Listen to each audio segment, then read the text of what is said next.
क्या आपने कभी सोचा है कि रामायण में ऐसा कौन सा योद्धा था जिससे देवता भी डरते थे और जिसे कोई भी योद्धा युद्ध में हरा नहीं पाता था?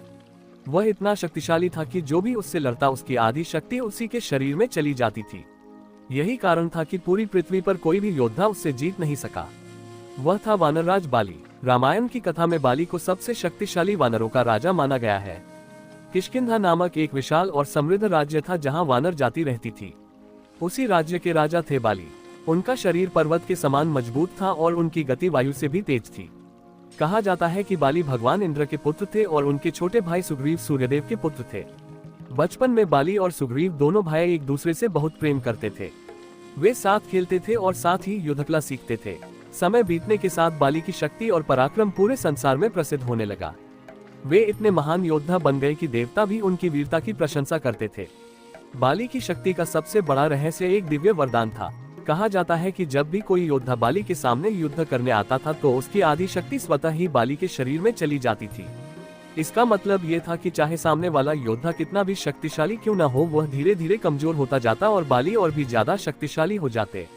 एक बार की बात है जब एक भयंकर राक्षस डंडबी ने बाली को युद्ध के लिए ललकारा। डंडबी इतना विशाल और शक्तिशाली था कि उसके कदमों की आवाज से ही पर्वत कांपने लगते थे। वह किष्किंधा के द्वार पर आया और जोर जोर से चिल्लाने लगा कि अगर बाली में साहस है तो वह बाहर आकर उससे युद्ध करे।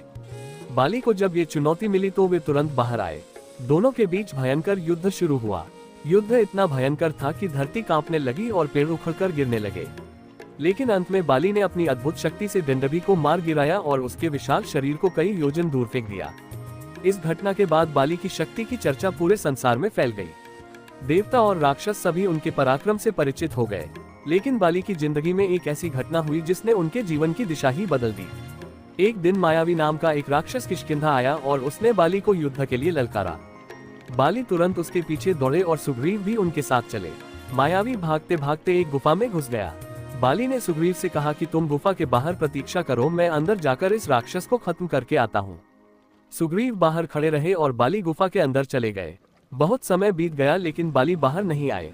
अचानक गुफा के अंदर से भयंकर गर्जना की आवाज आए और कुछ देर बाद गुफा से खून बहकर बाहर आने लगा। ये देखकर सुग्रीव घबरा गए। उन्हें लगा कि बाली राक्षस के हाथों मारे गए हैं। डर और दुख में सुग्रीव ने एक बड़ा पत्थर उठाकर गुफा के मुंह को बंद कर दिया और किष्किंधा वापस लौट आए।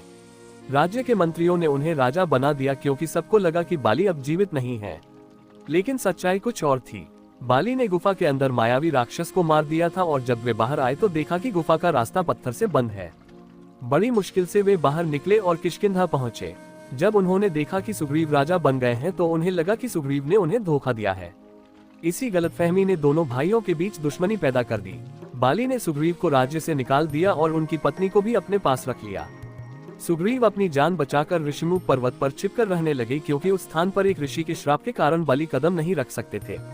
इसी समय भगवान राम और लक्ष्मण सीता की खोज करते हुए वहां पहुंचे। सुग्रीव ने भगवान राम को अपनी पूरी कहानी सुनाई और उनसे मदद मांगी। भगवान राम ने सुग्रीव को वचन दिया कि वे बाली का अंत करेंगे।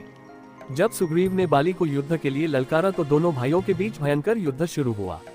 बाली अत्यंत शक्तिशाली थे और उन्होंने कुछ ही समय में सुग्रीव को कमजोर कर दिया।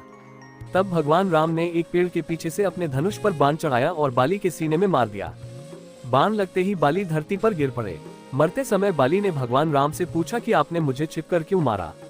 तब भगवान राम ने उन्हें धर्म का ज्ञान दिया और बताया कि उन्होंने अपने भाई की पत्नी को अपने पास रखकर अधर्म किया है और एक राजा के रूप में ये बड़ा अपराध है। भगवान राम के वचन सुनकर बाली को अपनी गलती का एहसास हुआ। उन्होंने अपने पुत्र अंगद को भगवान राम के संरक्षण में सौंप दिया और सुग्रीव को किष्किंधा का राजा बना दिया। इस प्रकार संसार के सबसे शक्तिशाली योद्धाओं में से एक बाली का अंत हुआ। लेकिन उनकी शक्ति और पराक्रम की कहानी आज भी रामायण के सबसे अद्भुत अध्यायों में गिनी जाती है।